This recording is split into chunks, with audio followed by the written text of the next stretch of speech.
Welcome to the Cabarrus County Board of Education's Monday, April 6th work session. Due to our health emergency and prohibition of meetings, we're going to hold this a virtual meeting, and according to the Skype here, we have 25 participants. All 7 board members are in attendance. So with that, since I called the meeting to order, we're going to need somebody to make a motion to adopt our agenda, which is on the board docs. Motion to approve. So moved and second. All right, so motion by Cindy, and a second by David. All in favor of approving our agenda tonight, please say aye. Aye. Aye. Anybody opposed? Okay, that passes. We've set our agenda. This is also our public hearing on the budget.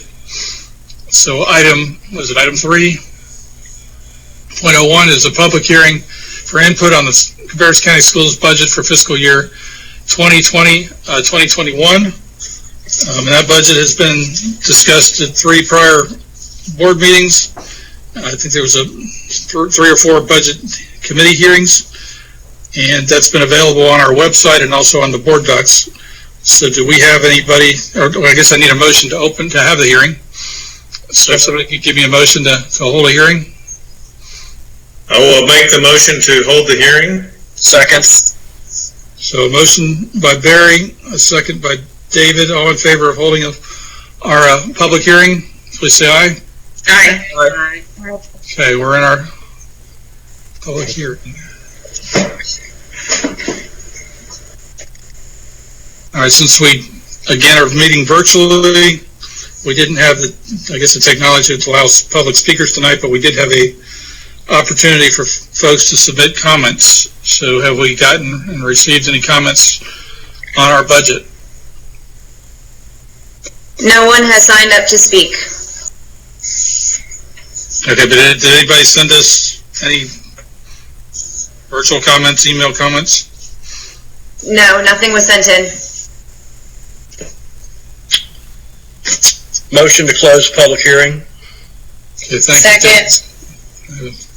Motion by David, is that a second by Laura to close our public hearing? Yes, All sir. in favor, say aye. Aye. Aye.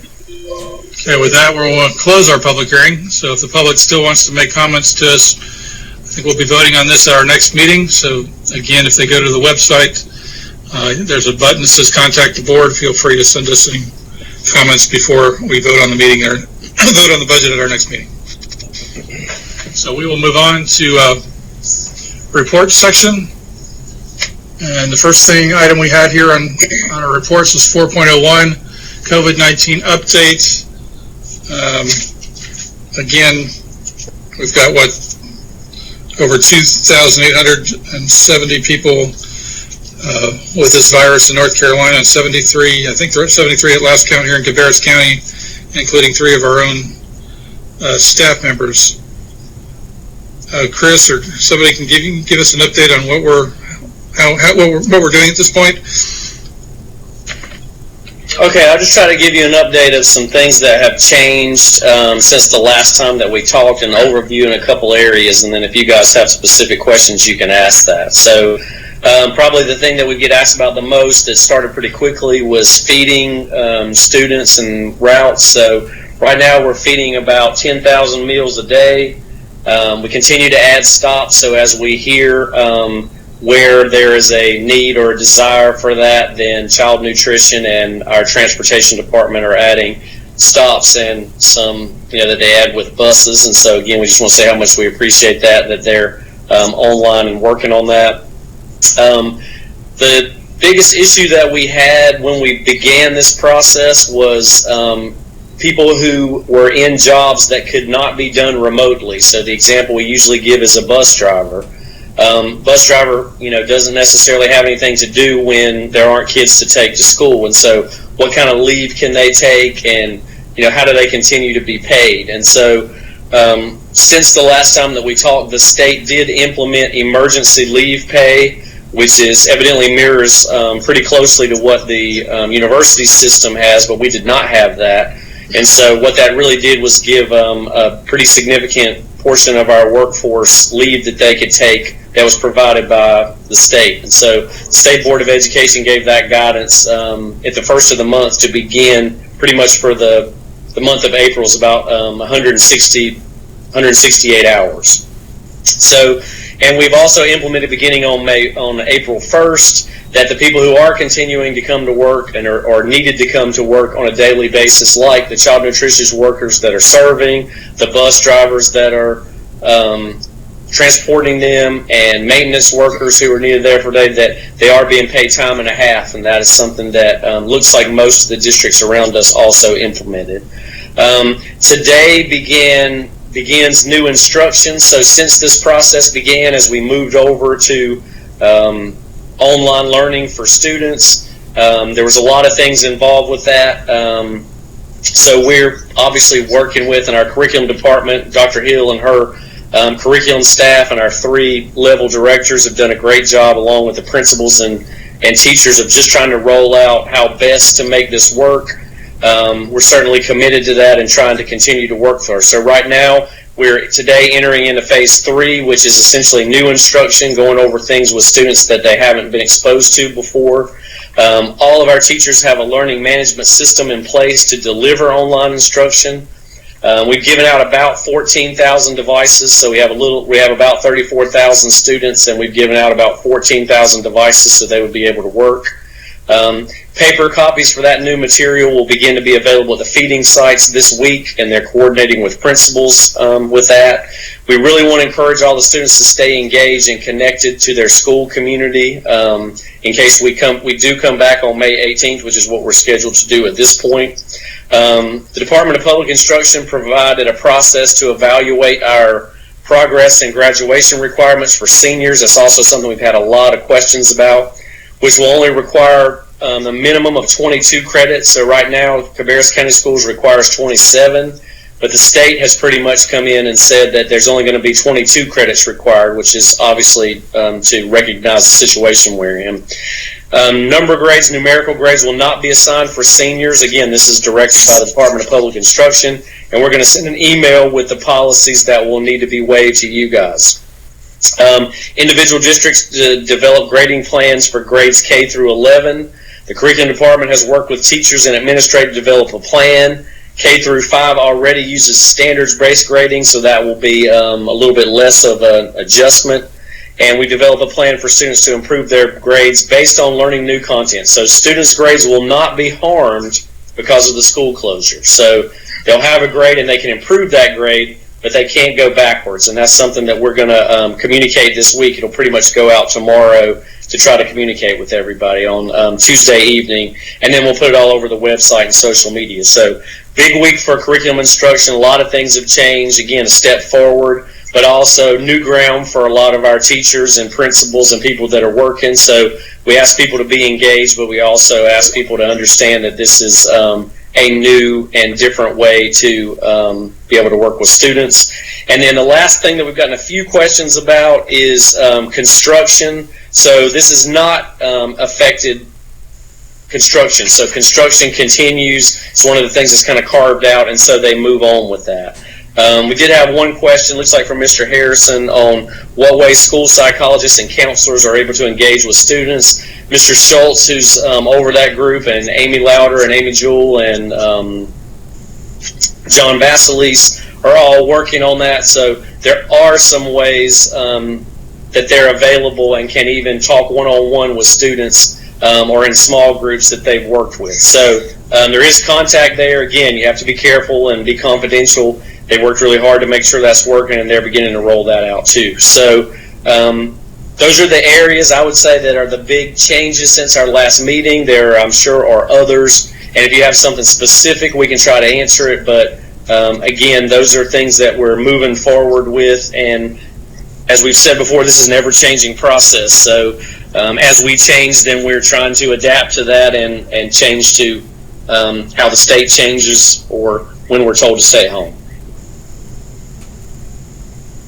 Thanks, Dennis. David, there is on the Cabarrus County Schools website, there is a student health icon that provides some information related to your questions. So let's get some questions or thoughts from our board members. Barry, do you have anything?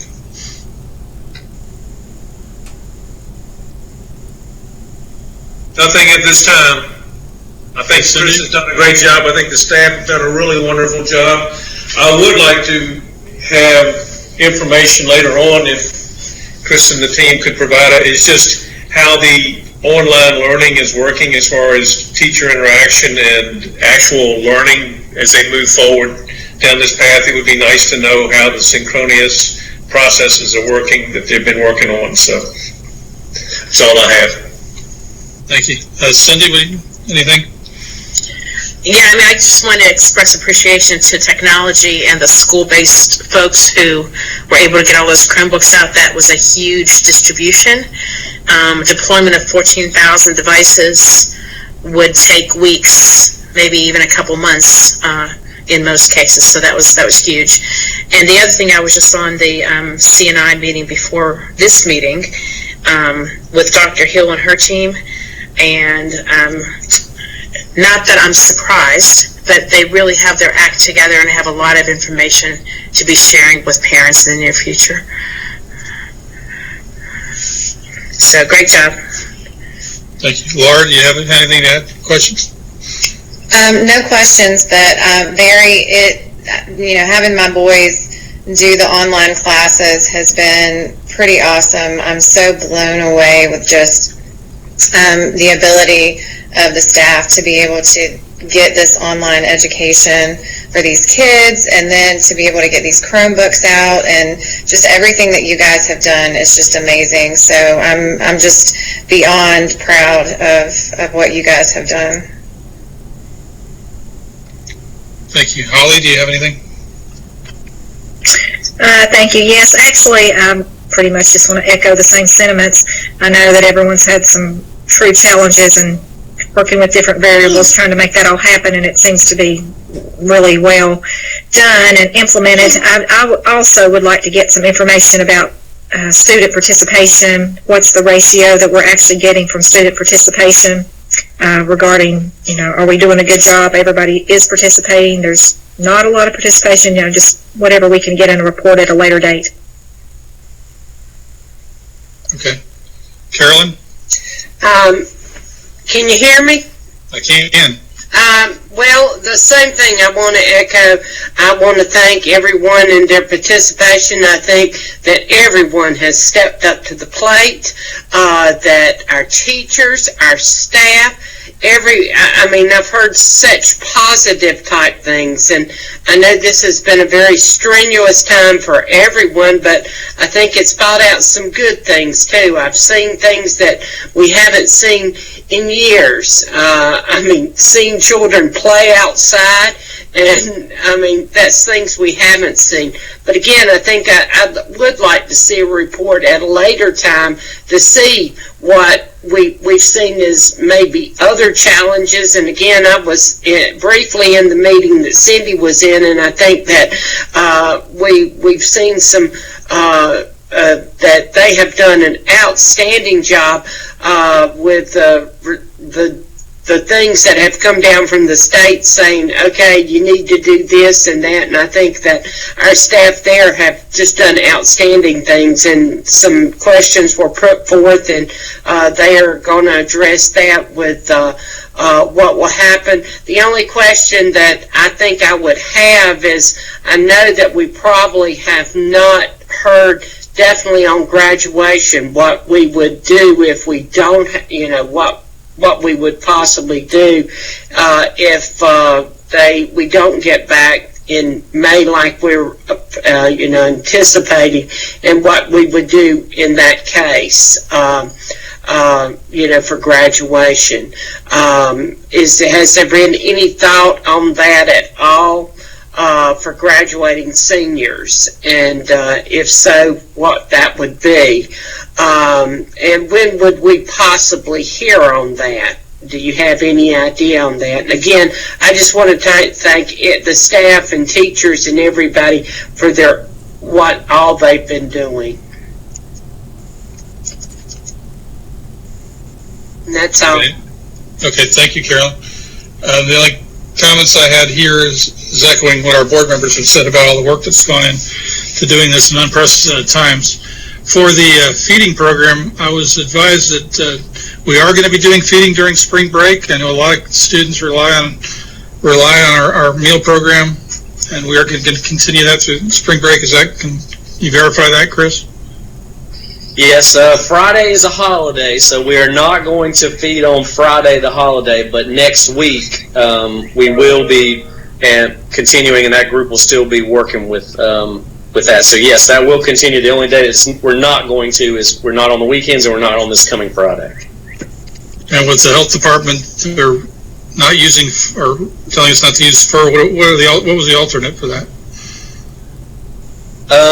Again, kudos to Child Nutrition and to Transportation that jumped right on that. So they were already delivering to lots of things in the neighborhood, and so they kept those mobile sites. And then since Weddington Hills is only about a mile down the road, people that were picking up at the school are just going to pick up at Weddington Hills. So John LeGrand and Stephanie Allman and Art Whitaker all answered that, in about half a day and had that plan set up. So they did a great job and shouldn't drop the ball at all there. And then a question on the instruction: are we thinking about live instruction, or is it just the content that's online? Yeah, so we will certainly can send some more stuff out, but live instruction is in many ways not necessarily the recommendation. So, for example, lots of people have used Zoom. If you Google Zoom and look at that right now, you can see lots of security breaches with some of the online stuff. And probably the best model of online instruction that we have in North Carolina is the North Carolina Virtual Public School, which some of you are very familiar with. It's certainly not a perfect format, but it is the best one, and there's been a lot of success with it for quite a number of years now.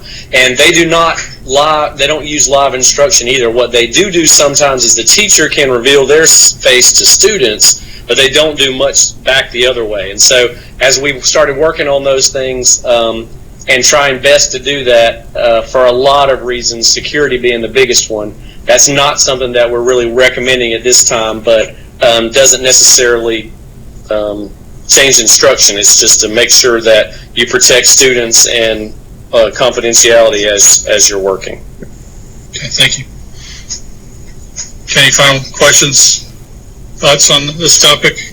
I do want to say, if you can see what Ms. Highsmith has texted in, what she said, she works at Weddington Hills, and she's saying that they had 91% of their students to log in to Canvas, and then they're trying to figure out everything they can to reach out to the 9%. So for some of you that are looking for participation, what you're going to find is that varies a little bit school by school for, obvious reasons. But I think that's probably a pretty common story. So what they're trying to do then is find out, well, who is the other 9% and how do we get in touch with them? And she even says on the side at Weddington specifically, phone calls, emails in English and Spanish, teachers, social workers. So I think that's the answer that you're going to get. We're not going to necessarily have a district-wide rate for that, because it's going to really be individual schools that are working on it. It's not something that we track at the district level, but the schools are doing that and the principals are doing that.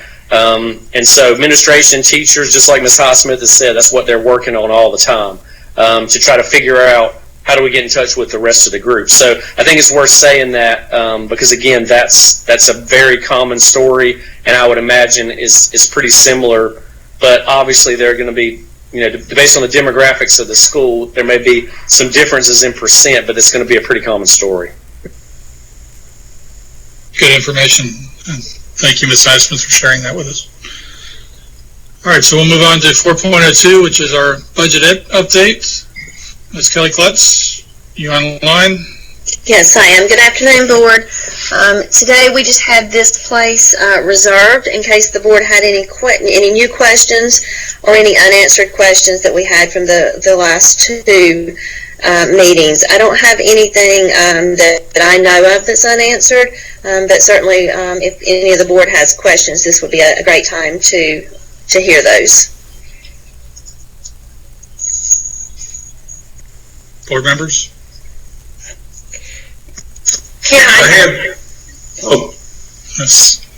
I had my questions answered. Thanks, Kelly. Thank you. Okay, Barry? I just wanted to reiterate for the public's knowledge, in expansion, what were we asking for our teacher supplement? For the teacher supplement, we're asking to go from 9% this year to 10% next year.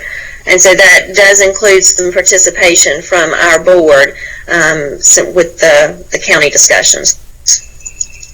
And we were looking at 50% from the county and 50% of that from us. Is that what you were anticipating? Yeah, those have been the discussions, yes. All right.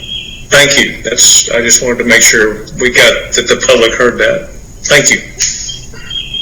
Did I hear Carolyn? Yes. Also? It's only one question I had, and again, Kelly, I want to thank you and your staff for the excellent job you did this year with the budget committee and everything. It's only one question that I had.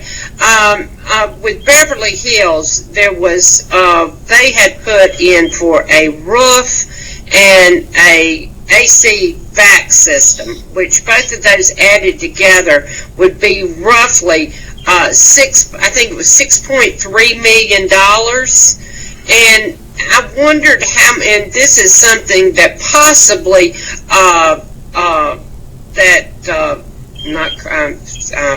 just lost thought of person's name that they can answer. That, we also, on the 10-year plan, we have replacement of that building. Well, $6.3 million, that's roughly 26% of what a new building would cost. And I was wondering how much of that, I know the roof, that couldn't be reused. I was wondering how much of that $5.3 million for that heating and air conditioning equipment could be reused in the new building. And I was just wondering how much of that could be reused. Okay, I will get that information for you before the next meeting. Okay, thank you. Okay, anybody else?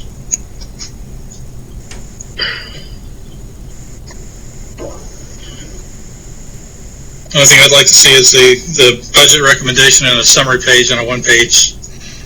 If you could put that together, and I'm sure you'd probably do that anyway, but I hadn't seen that yet. Yeah, so it was in the last document, I believe, that we had. It was the summary page of operational expenses, and then we had a summary page of capital. It will be in the documents that you will have on April the 20th, in addition to the ones we had before, but it will be there. I'm just one that compared it from last year and then the new request. It starts, the document starts with last year's, and then it shows the request increase for this year, and then it shows the total request, and it shows the percentage that we're requesting from the previous year. So yeah, it's on there. Okay, great, thank you.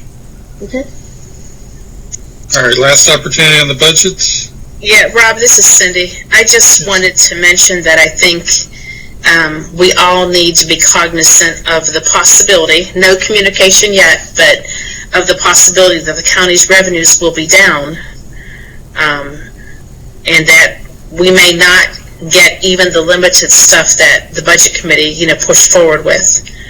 So I don't think this is going to be a year to, with opening 2 new schools also, to push too much harder than what we've already prioritized. Comments taken. We're still waiting. It's a wait and see mode at the moment. Yep. All right, we're ready to move on to 5.01, which is budget amendments. And Kelly, it's to you again. Yes, thank you. Dane's going to pull those up for me. So the first budget amendment that we have is the state. And Dane, if you'll just scroll down just a little bit, the first one, the reduction, the $105,957, is the adjustment for our North Carolina virtual public school system the online courses that Dr. Louder just mentioned, the way that allotment works is that at the beginning of the school year, they deduct 75% of the allotment, and then about this year, it's the other 25%. So it's a normal adjustment that we've been the third one is an adjustment to principal salary, and that's kind of just interesting in that DPI allocated us for the whole year for the high schools. So then they had to adjust it. So it's not law, just a correction of their books. You can see the computer equipment for $187,000. That's where Dane is going to purchase some access points for us. And then the other, as we go down, are pretty minimal adjustments, but if you have any questions, we'll be glad to answer those now. I have a question for Kelly, sorry. On the reference of the computer equipment, when you say update county access points, you mean district access points? Dane, that is district access points, correct? Yes, ma'am. At 18 various schools around the district. Yes, ma'am. Okay. When it says county, we usually refer to the county government center and whatnot as county. So I just wanted to make sure that this wasn't for updating equipment in their data center because we have some stuff there. Correct, yes. Okay. Dane, you will go to the next one.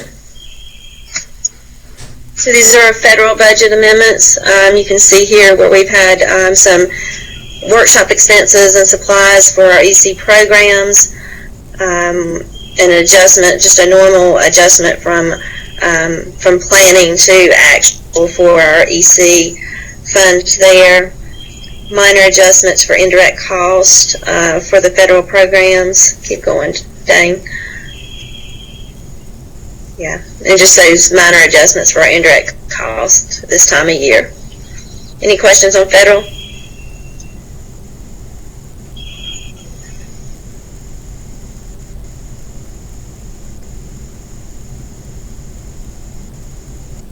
Okay. Next is our local special account where we put our grants, and so this is the Confucius grant that we get every year. This is for Central Cabarrus, Harrisburg Elementary, Harris Road Middle, and Cox Mill High.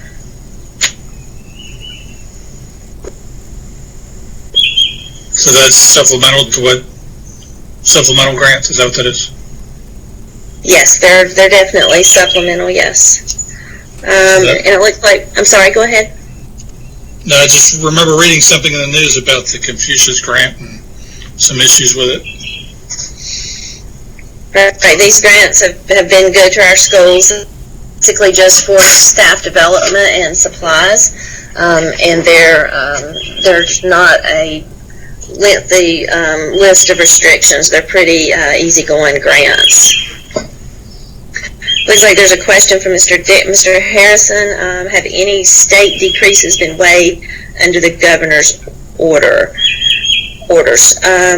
State decreases. I'm not sure what you're asking. David, can you clarify that for me? Well, I was just wondering if, what are the financial implications of the governor's orders about the operations of the schools until May 18th? Maybe it's a more general question. Okay. So I did a quick kind of summary the other day. What our financial position or hurdles would be, obviously our child nutrition program will be experiencing a loss during this period. Our Kids Plus program will also be experiencing a loss. And then we have all of the costs associated with the time and a half that we talked to the board about. And then in addition, we're concerned that there's going to be some technology expense. Clearly, sending these devices out, there was some expense associated with that. bringing devices back and repairing them or having to replace them depending on the condition that they come back in, and then maybe purchasing new devices. We've also looked at purchasing hotspots and things like that. So as we kind of look at that summary, I'm looking at a potential loss to the district about $3.2 million. We have additional funds from the state of $1.1 million at this point. So you're still looking at a loss of 2.1 that would be spread over the fund balance of a Child Nutrition, a Kids Plus, and then the general fund. That's kind of what I'm looking at right now. Does that help? Yes, ma'am, it certainly did, and I take it it's way too early to start planning out how to recoup those unexpected expenses. So, we kind of talked about it at one of our other board meetings. This is kind of what fund balance is for. So you have that safety net, and just in case you need it, and this is an ideal time that you would use it. I feel like Child Nutrition is going to be okay. They have a sufficient fund balance. The Kids Plus program is going to take a significant amount of their fund balance. So that one, I'm a little bit more concerned about that one. And then our general fund balance will be okay. As we've talked before, we have an okay fund balance, and we'll be okay through this. Now, there are discussions about other funds that could potentially come from FEMA. We don't know enough about that right now to know whether we'll get it or not. Thank you so much. You're welcome. Okay, so we'll go on. Is there any? No, that's the end of our budget amendments. Are there any other questions on budget amendments? Okay, hearing none, do we want to put this on consent? Yes, consent. All right, we'll move that to consent for next week. Okay, moving on to 5.02, policy revisions for approval on first reading. We've got two of those. We got Brian Schultz and Ms. Burns. Are you all on the line? Yes. Good evening, Chairperson Walter, and I'd like to welcome Sue Burns with me. Good evening. I'm here. So our policy team has still been at work. I think that even though through the stay-at-home orders we've continued to meet virtually, and actually the last time we met at our regular 7:30 a.m. time. So we're glad that everyone joined us for that. We do have two policies to propose for approval on the first read. They are policy 4334/5035/7345, use of an unmanned aircraft, also known as drones. And the second policy to review for first read is policy 5210, distribution and display of non-school material. So I'll go ahead and pull those up, and then, Dane, you've got those? I can pull up, Dane. I'll go ahead and pull those up and then share those. And then we'll entertain questions for the unmanned aircraft first. I know we did have a couple of questions about that. Would just like to entertain any questions from members of the board. Okay, so this is Cindy. I sent in my questions ahead of time. And I think you're going to update the reference to risk manager to be department or office or something. Yes, so I think your question was about just kind of clarifying the role, the risk management role, and so we are going to update the nomenclature in the policy to Office of the Risk Manager instead of just saying risk manager. In fact, Ms. Burns has so efficiently already done that, and that is the policy that is uploaded in board docs at this time.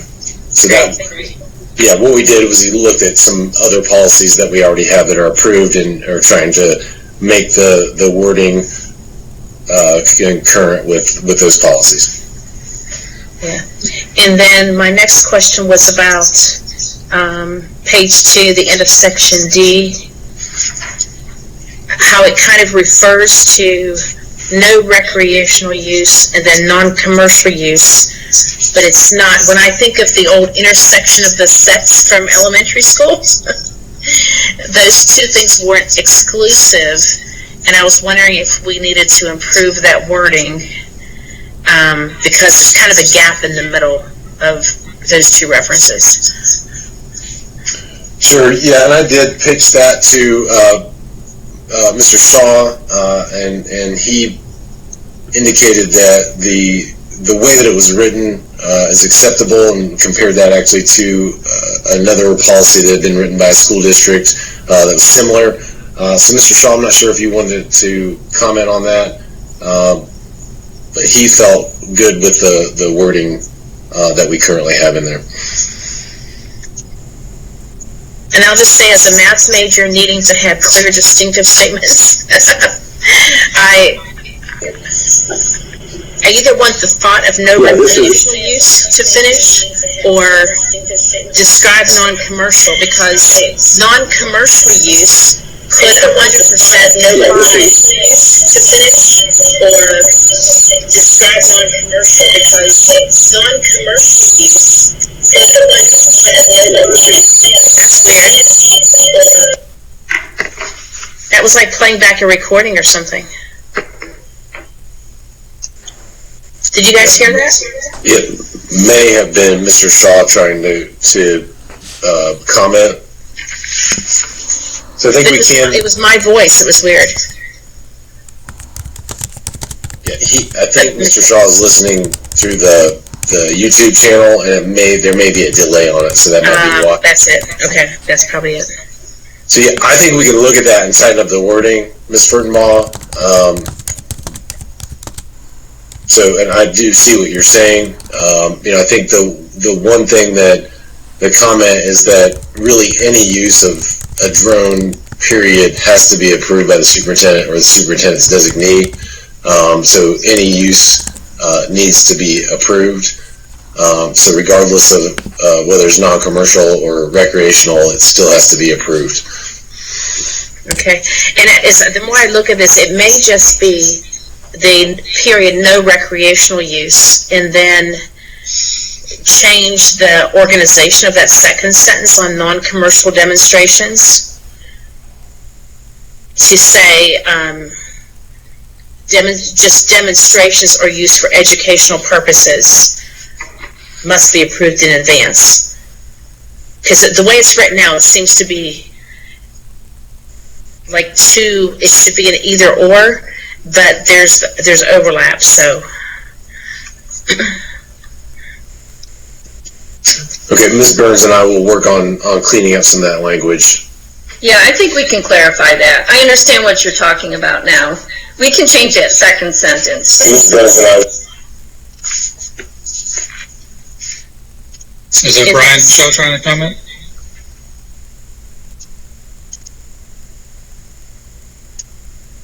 I think he was, and it still sounded like it was playing back my voice when he came on, so. This is Brian. Can people hear me? I can. Go ahead.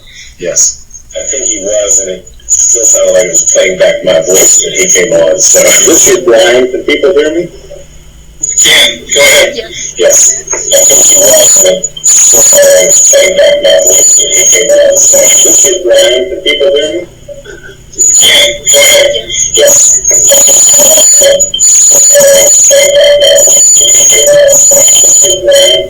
Yeah, I'm listening via YouTube because my Skype is not having sound. This is Brian Shaw, so there may be a delay there. But yeah, I take Cindy's point about the recreational use and the non-commercial use. I think we can tighten that language and make it good. Sue and I can, and Brian Schultz can work on some language for that.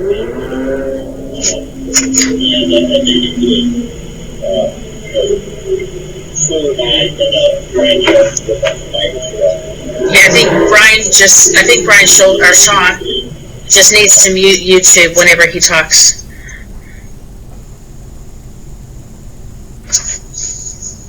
And then my last item was about Section H. To have a statement that any drone flight initiated from school property does not authorize the operator to record adjacent property. Yes, I think we all concurred, Mr. Shaw as well, that would be great to add as a number 5 on there. And there certainly is a statutory reference to that he alluded to, and it would be a good idea to add to that as well. So that's a great idea. Thank you. And we can add that by next week. That's fine. Thank you. Okay, other board member comments? I had a couple.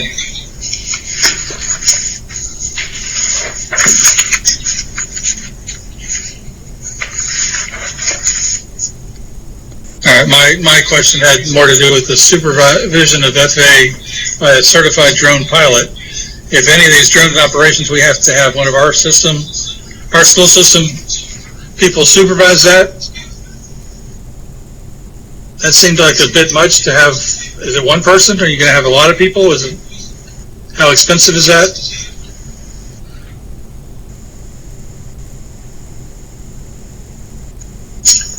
And that's Section F. I'm sorry, Section F? Says a designated school system employee.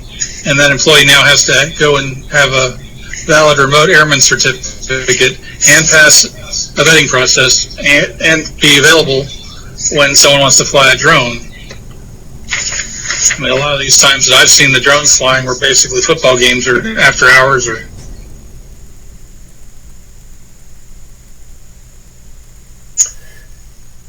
Mr. Walner, I know we checked into that, and I believe that Mr. Shaw may have some comments on that, but I think that is one that we reviewed.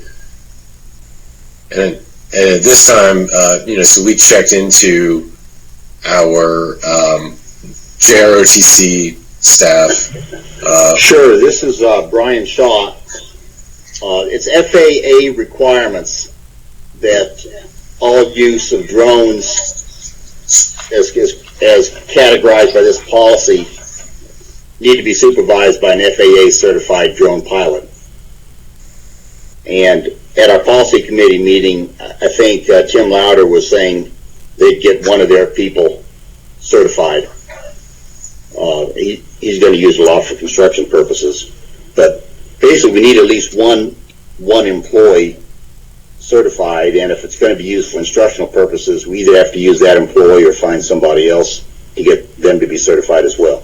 But that's a requirement of the law. Right, but that's my concern is how many employees, now do we have to go get them trained and the expense involved in that, and making sure there's enough people that are available for the requests that come in for this.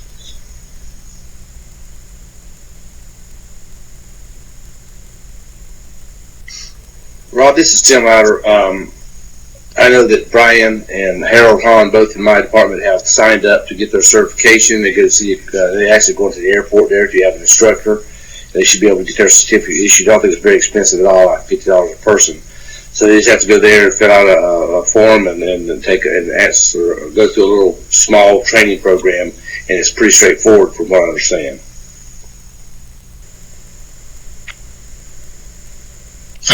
I'm bringing it up as a concern. And then what do we have envisioned for vendors?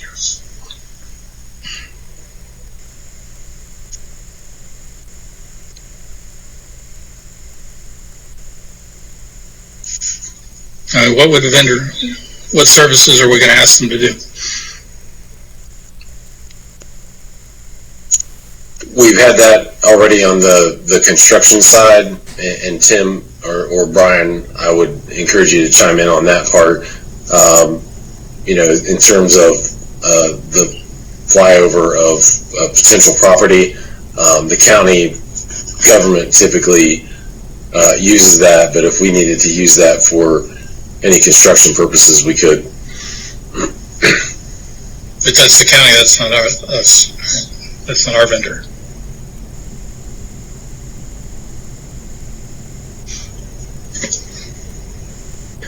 I'm just trying to picture in my head, what kind of services are we going to be looking for a vendor? I would think that Tim and them may want to use them for infrared thermography of the roofs. That is becoming bigger and bigger, and also looking at the envelopes of your buildings. It allows you to do a very tight inspection using drones. So I think that provides services that could be used in the future. So maybe we might use them right now, but I know the industry is going in that direction. Yeah, one of the things that Mr. Taylor did bring up in a policy committee meeting about on this topic was the inspection of HVAC systems that are on the roof instead of sending a person up there, which inherently involves some risk. You could do that with the use of a drone.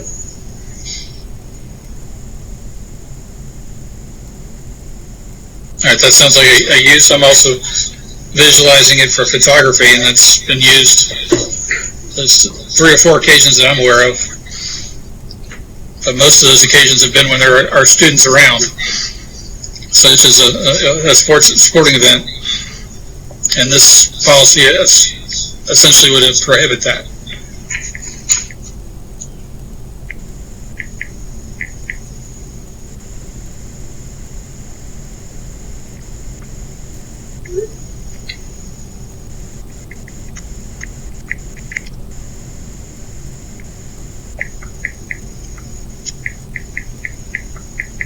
So anyway, those are concerns. The other concern I have is the registering with risk management and how that process would work.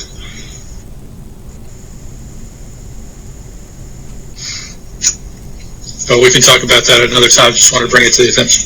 Yeah, could you clarify that? What you mean by that? What process for registering do we have envisioned?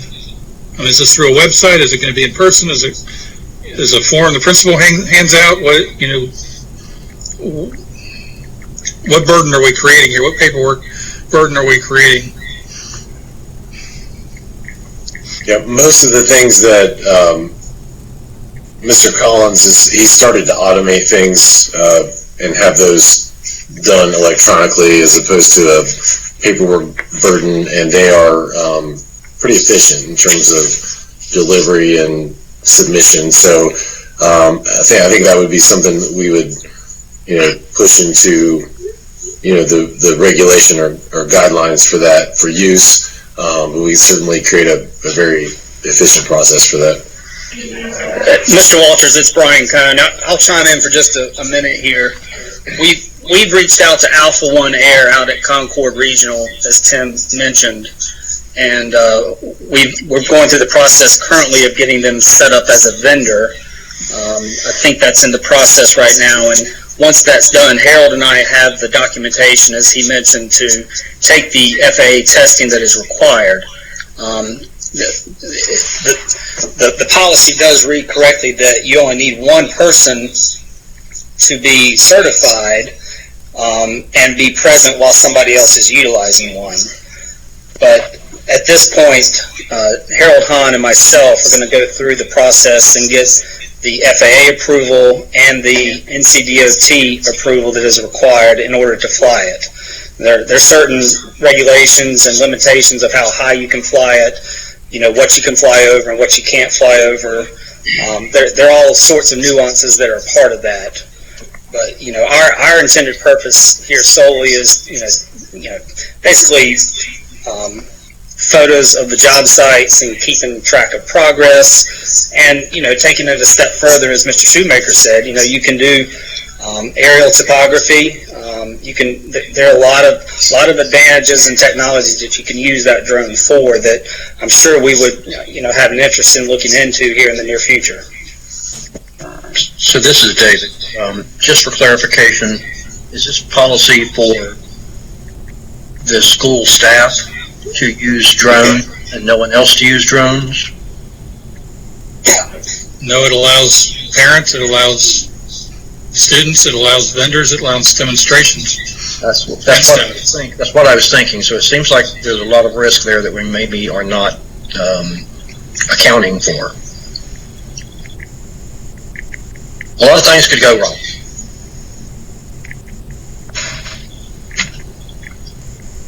Certainly we need that. We need to be able to control the use, and we want to make sure it's safe.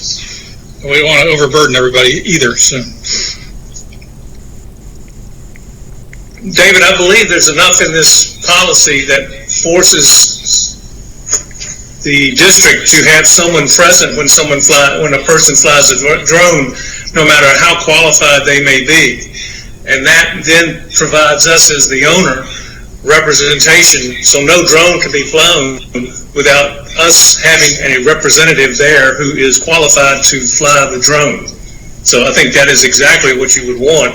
That would restrict it, because you can only fly as many drones as you have owners reps who are qualified available to do that type of work. So, Chris and I want to arm all the teachers and get 3,500 licenses for drones, then we would have something that would be somewhat difficult to deal with. But at this point right now, we're seeing it with no owners reps that are validly licensed, and they're in the process of getting two. So I think we got a long way to go before we get to an unsustainable number.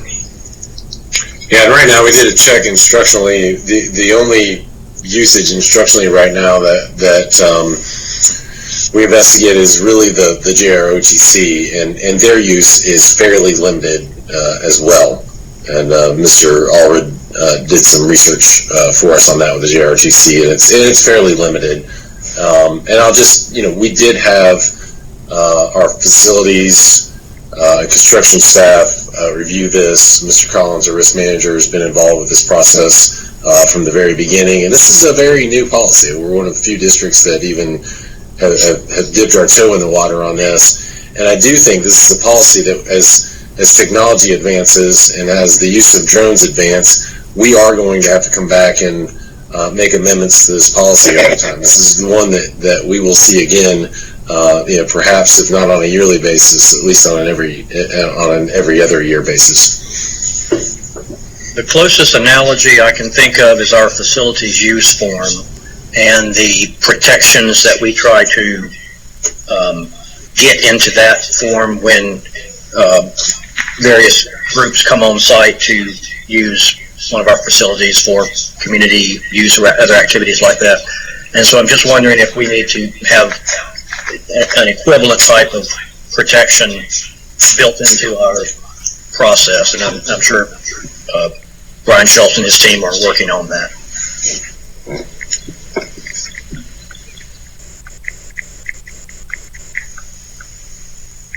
Okay, do we want to move on? Rob, I just typed a question there.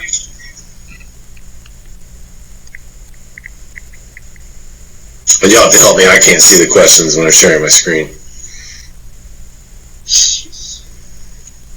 So do you want to read that, or you want me to read it? Brian, I just asked if after we approve this policy, should our entry roadways, especially to our larger properties, be marked with a drone use on property must be pre-approved sign of some sorts?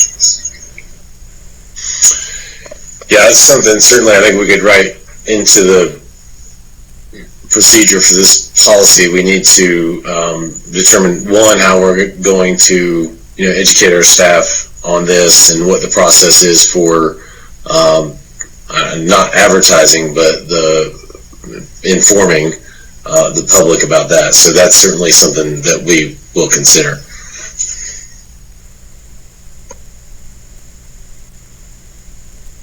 Okay, let's move on to the next one. All right, the next policy is distribution and display of non-school material, and this was one that was strongly recommended and recommended in the PLS update. Let me switch over to that on the screen. And specifically in this one, it addresses a lot of materials, but I think the energy that this one creates is really about political materials oftentimes. So there's a lot of reference to the political and / campaign materials in this policy. So just open that up to questions. Okay, board members, questions on this policy?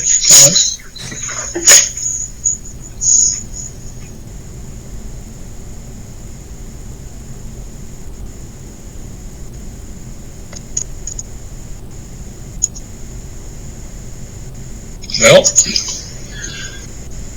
Yeah, Rob, I had just asked, by way of email, which you saw earlier, if Brian and his team could make sure principals are aware of this policy and where their property lines really are. So if they have a problem with signs getting placed where they're not supposed to be, that they can call him for guidance or however they go through that process. Yeah, absolutely. And my response was absolutely, I agree with that. And we'll do an update prior to the November elections. And Mr. Lauder with the construction team has an in-depth knowledge on that matter. So we'll probably ask him in the September and or October principals meeting to do an update for staff on that. okay, we okay with 5210 for consent? I'd like to see 4334 on the action again, since it's a new policy. Yeah, I agree with that.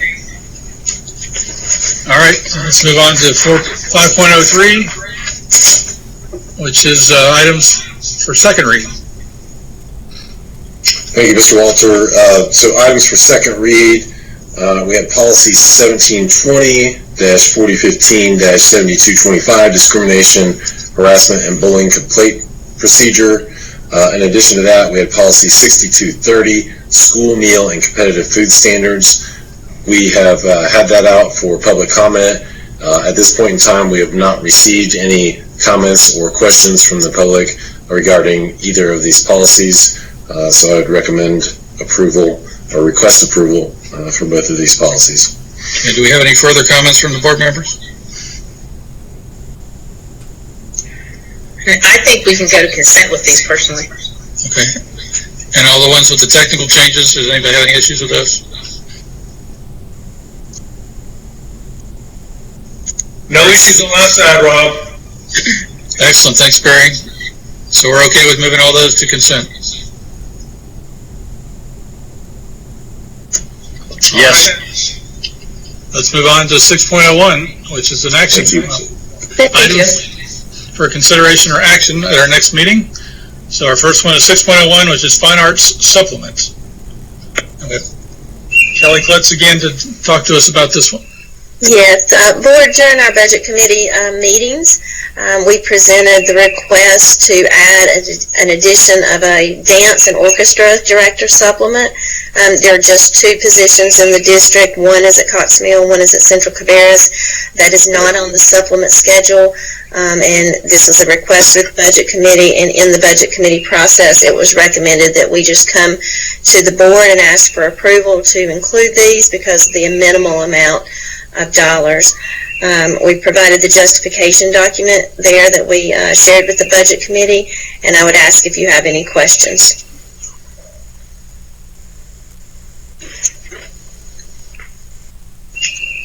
And Rob, this was the one I let you know about after that first budget committee. Right, this is the one we're making it whole on these two individuals or two positions. Correct. Yeah, because when we looked at the TRIGA process, this would never get a high ranking, but yet it doesn't seem to be equitable to these two instructors who are doing the extra evening, Saturday type work with these focused orchestra and dance groups.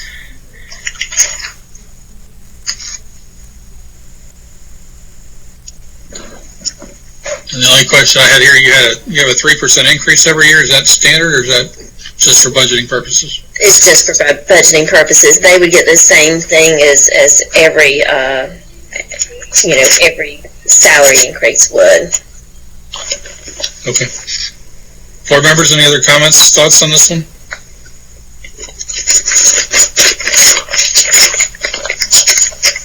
Is this one we want to vote on, or do we want to send it to consent?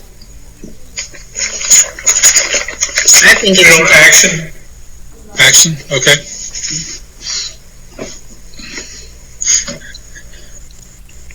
All right then, let's move on to the next one. So we're at 6.02, which is Mount Pleasant Elementary School electrical service upgrade. Good evening, board members.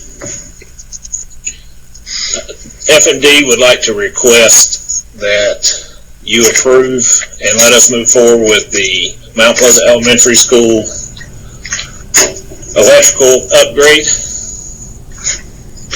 Are there any questions?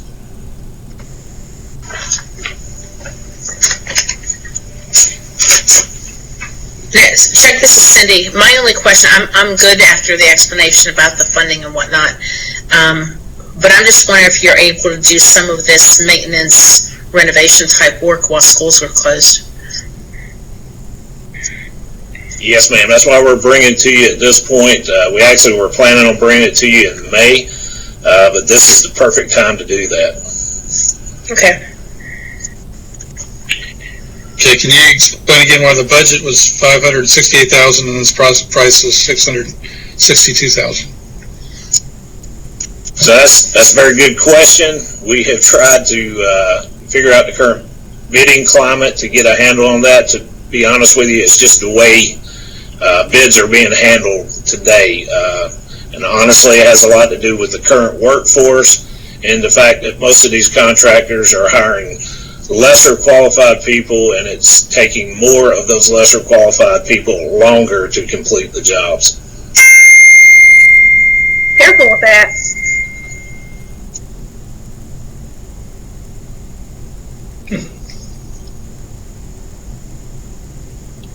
I think there was a question about some exclusions to that. Can you review that real quick? Yes, sir. As always, F&D is trying to look forward, and those were some of the forward-looking plans that we had, and basically entailed adding a circuit and some panels for a generator or a temporary generator to be used in the event of power loss. We put that in there hoping that it would fit the bid. It did not. At this point, we're not going to be able to do the generator upgrade. It's not a part of the original scope. The scope remains intact. It was just a nicety that we were hoping to squeeze into this one. So with that said, the disconnect, the automatic transfer switch, and the panel, they're all capable of withstanding the switchover. Of course, you said it's a new panel on there, but what about the ATS and the disconnect? Are they old, or are they fairly incapable of handling the new service? The new service would be capable, but at the current time, Mount Pleasant Elementary does not have a backup generator. Okay, so you're setting it up for a backup generator in the future? Yes, sir, but not just a backup generator as we have on many of our schools. The backup generator that we're looking at is one that we can pull in that would be capable of running the entire school. So you're probably looking somewhere in the range of 250 to 400 kW. Right, so then your ATS and your switchgear would have to be, your ATS and your disconnect would have to be capable of handling that entire load. Is that correct? That's correct. So that would be a future project that you would have to get approval from us on. Yes, sir, at some point in the future. We were just hoping to be able to incorporate it into this because it is complementary to replacing the service and relocating it. Thanks. So Chuck, I have a quick question. Can y'all hear me? Yes, ma'am. Yes. So when you're saying it's a generator that's mobile, you take it to other schools as well, so that's a benefit to the other schools that have those similar issues? So with this, it wouldn't be an actual generator on site. It would be one that in the event that we lost power in that area and it was necessary to get the school back up, we would rent more than likely a generator for that size. Normally we run somewhere between 80 and 100 kW on our backup generators, which are great for providing power to the servers. You know, that's one of the projects we're working on now with the less than 25 money. But this generator would be one we would rent, bring in, because it's too sizable just to sit there. Great, thank you. Yes, ma'am. Chuck, this is David. I'm hearing yourself and Barry and Holly and others, in effect, saying that the expense here would create a backbone that would sustain the school if it did lose power, and that instruction and other normal operations could be maintained with the additional equipment of a future project, but that this creates the infrastructure to allow the school to stay operational. Is that accurate in layman's terms? Yes, sir. That's exactly it. At current time, F&D is searching for all opportunities to provide quick connect coupling, and that would include the ATS and switchgear, as well as quick connect coupling for HVAC systems too. Any chance we have the opportunity to try to include those in one of these projects, if we can work it in, it just makes us more viable in the event of any kind of natural disaster, power outages, or anything like that.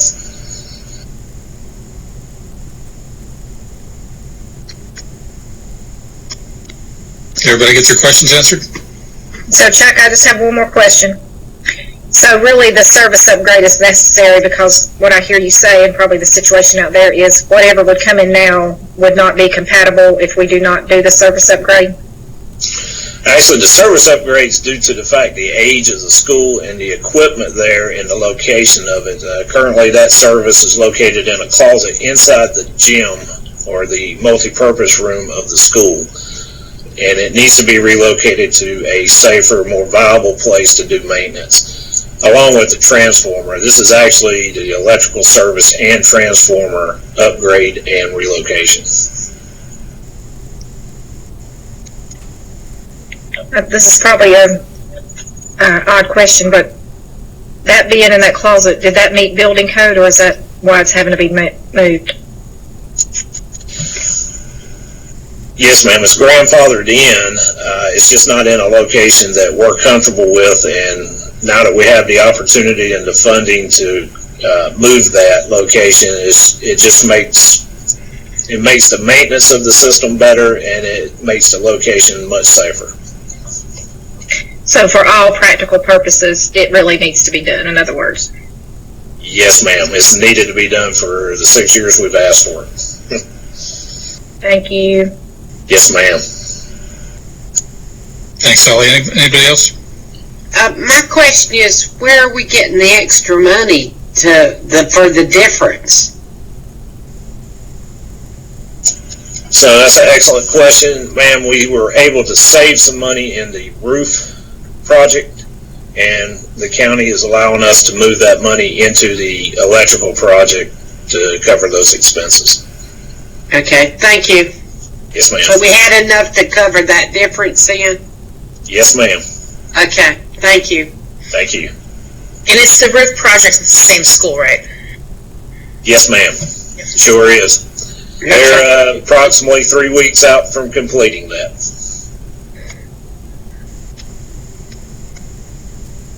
Sounds like we've got a lot of good questions. So we'll vote on that next week. Thank you. Thank you. All right, moving on to 6.03, which is agency agreement for the new middle school, and it looks like also is it a 20-year lease or a 40-year lease? 20? Yeah, good evening again, Mr. Walters and board members. What we're bringing before you tonight is the agency agreement between the Cabarrus County Board of Education and Cabarrus County that allows us as a school system to develop on the county's behalf the property for the new middle school.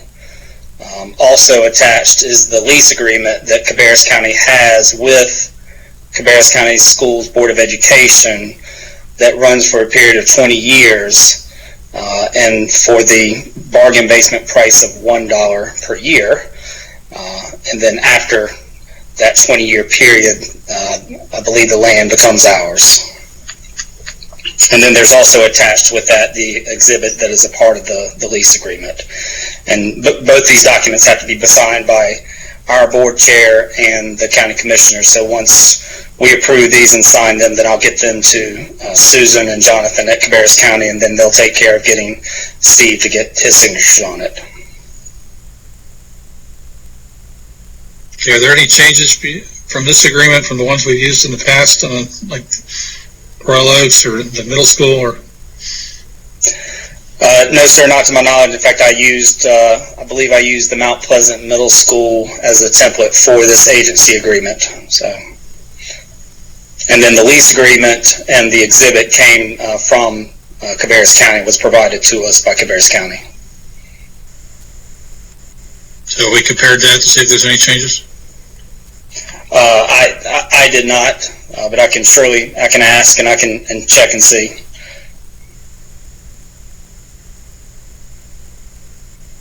Okay, questions, comments from our board?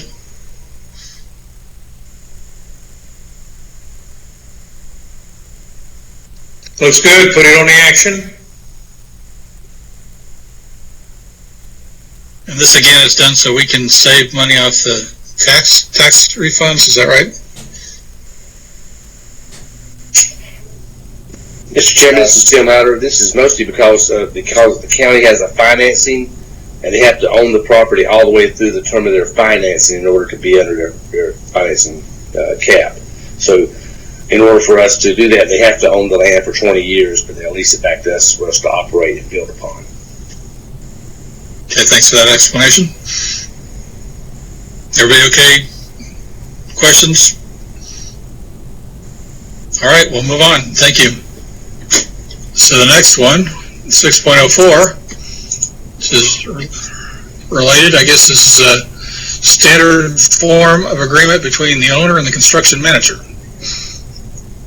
So yeah, this is our baseline contract with Shellco, the CM at risk contract that we will make two amendments to, one for a early site package that we are going to take on, and then another amendment for the guaranteed maximum price, the GMP, that will be established at the formal bid in June.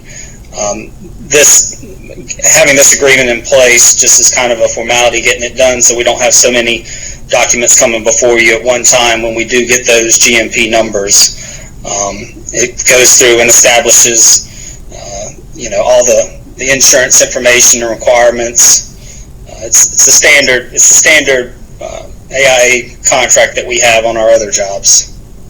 I'd be happy to answer any questions any of the board members may have. Brian and Tim, this is David. Is this a contractor at risk agreement? It is, yes, sir. So there is no dollar value established with this contract that we're asking for your approval and signature on right now. Thank you.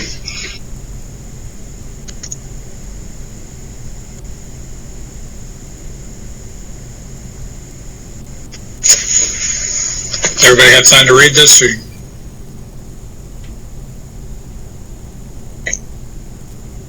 Generally, yes. I hate this contracts. Right. All right, well, we'll move that on to action as well. Thank you. Thank you. All right, we did have one request to vote on something today, which is approval of lease purchase for West Cabarrus and Hickory Ridge Elementary. This is devices, right? Yes, sir. Good evening, board. This is Dane Hughes. I bring to you tonight the first lease of the PC technology for West Cabarrus and Hickory Ridge Elementary. You can see the total purchase price of $1.222 million, and it's broken up over 4 years in that payment schedule there. And we're asking for your approval tonight. This was originally going to come to you for consent tonight and then action on the 20th, but due to the pandemic and the slowdown in deliveries and the possible halting of future shipments, we're trying to get this in so that we can have it in and ready by the time school starts.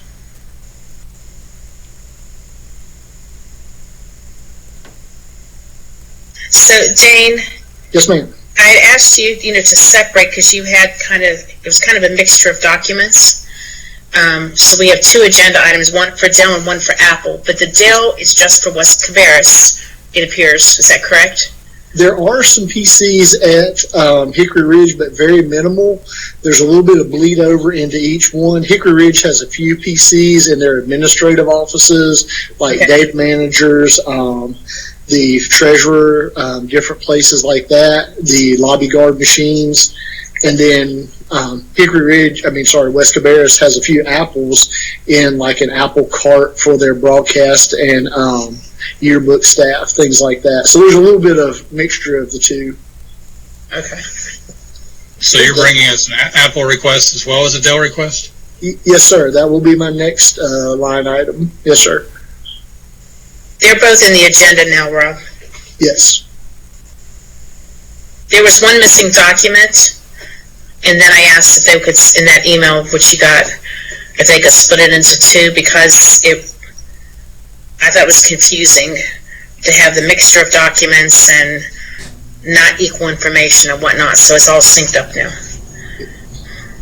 It is. This was kind of, we meant to have it to you for just consent, and then we rushed it a little bit to get it to you in this format for an actual vote and agenda or approval tonight if possible.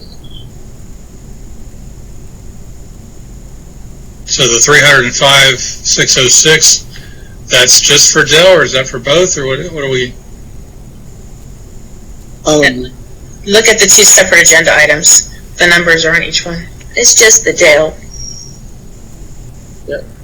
All right. Dell Exhibit B. Wrong one. Sorry. Here we go. So Dell is $305,000 a year over 4 years for $1.2 million. And then Apple will be a total of $315,922 with $81,000. But we can talk about Apple separately here in just a moment. Yeah, I think just what Rob's looking at, Dane, is the text under public content still has the total number in there, or somewhere there was still the 122. Oh yeah, it does have the 1153. But your document says 1122? That was before tax. We were doing this, we tried to get a draft to you, and it was not officially approved by the lawyers and everybody until after the deadline for submission. So the 1153 was an estimate, and then with tax we came up to 1.22. Okay, we need to approve the whole total, I believe, not pre-tax. I mean, it's the total Kelly can write the check for. Correct. You'd be if you can see my screen where it says summary of payments including sales tax, the 1.22182.923 would be the total amount for the Dell purchase at this time. Kelly, was this within the budget parameters for the new school? It is. So we have the annual amount. The county gave us an annual amount for the two schools, and the annual amount is within the budget. Yes. Okay.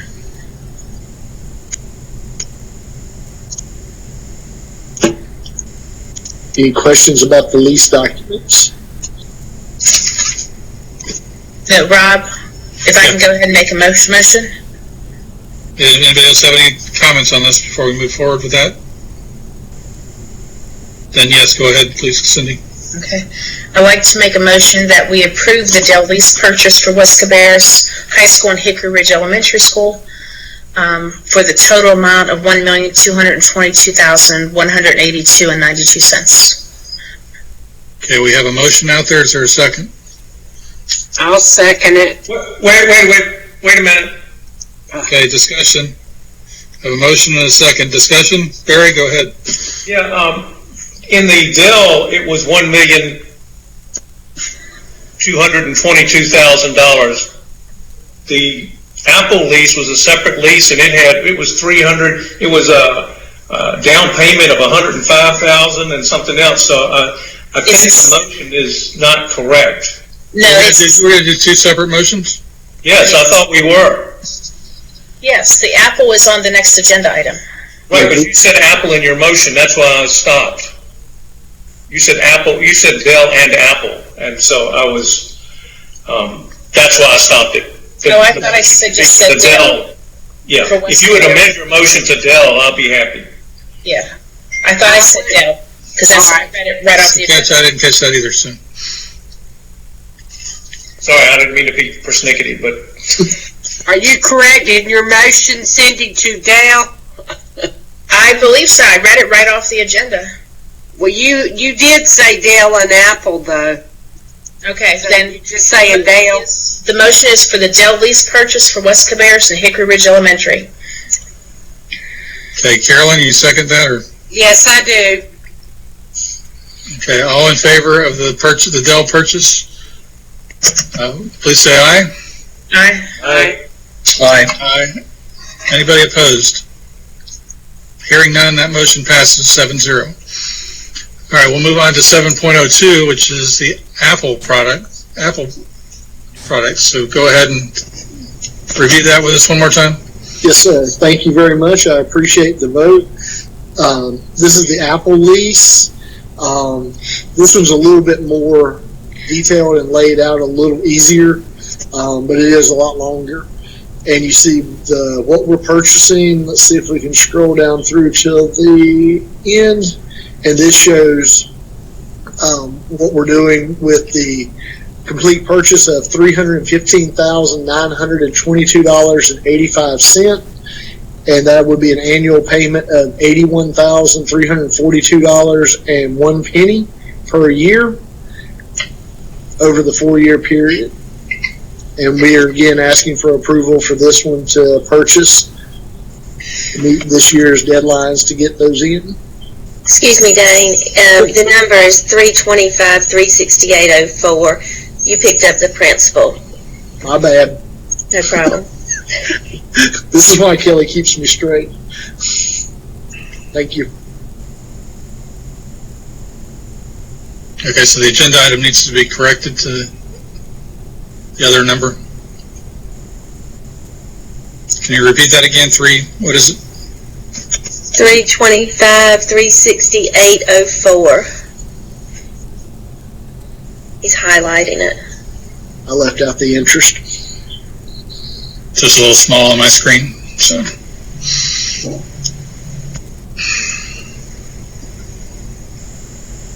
Better. All right, questions, comments on this agenda item from our board members? I was looking at the second document, which is the financial services. Who put that document together? It says David Lynn, and on that document he said the amount financed is $315,922.85. It looks like he also put the principal on there. That's correct. We are financing the principal, but then you pay interest to equal the total payment of the 4 years. That's correct. Okay, so that one wouldn't show the interest in there anywhere on that document. Okay. Correct. So that would be where you went astray, Dane. Yes, I'm sure. I did. I picked up just the principal and didn't include the interest. Yeah, off the second document. Yes. And you're saying we are within budget? Very Yes, much so. Yes. Yes, sir, we are.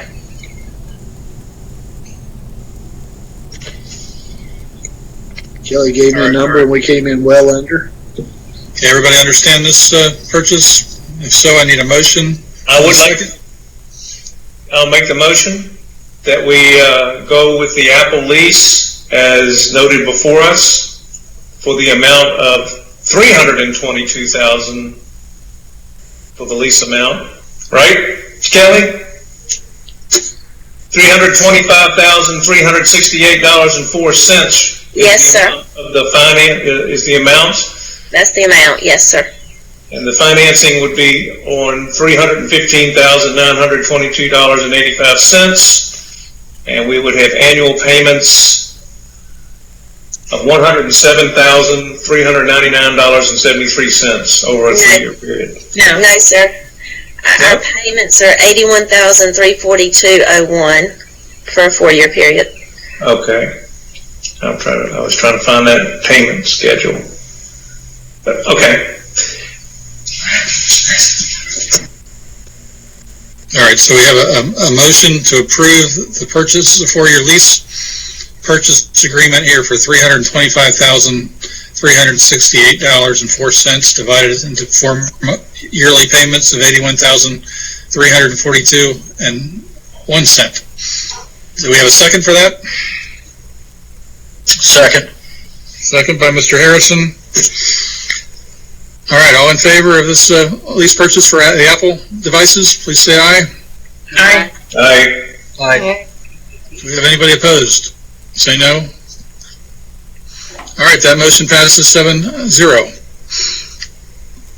And that was our last item on our agenda.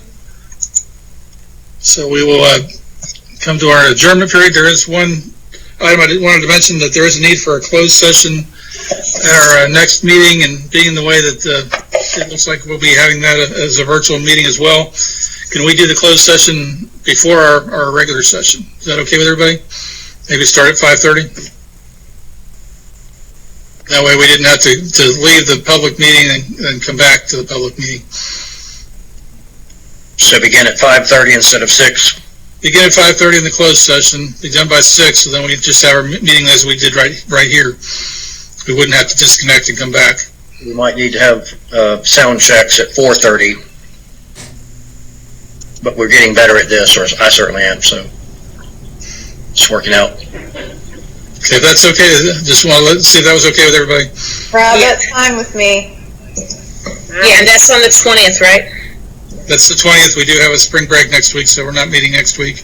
It'll be the following Monday. On the 20th then? Yes. All right. Are we going to do a sound check then at 4:30? Well, somewhere before the meeting, it's up. Dane, can you be online at 4:30? Certainly, sir. All right, then. And if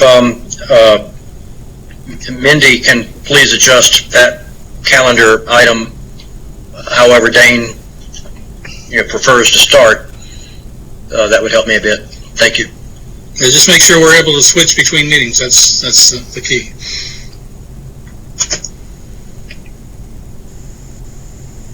All right, with that, I need a motion to adjourn. So moved. Second. Motion by David, second by Carolyn. Yeah. All right, second by Carolyn. All in favor of adjournment, say aye. Aye. Aye. Sounds like everybody. So thank you, everybody, and we'll see you in 2 weeks. Thank you. All right, thanks. Aye. Bye-bye. Thanks, everybody. Make sure you wear your masks. And wash your hands.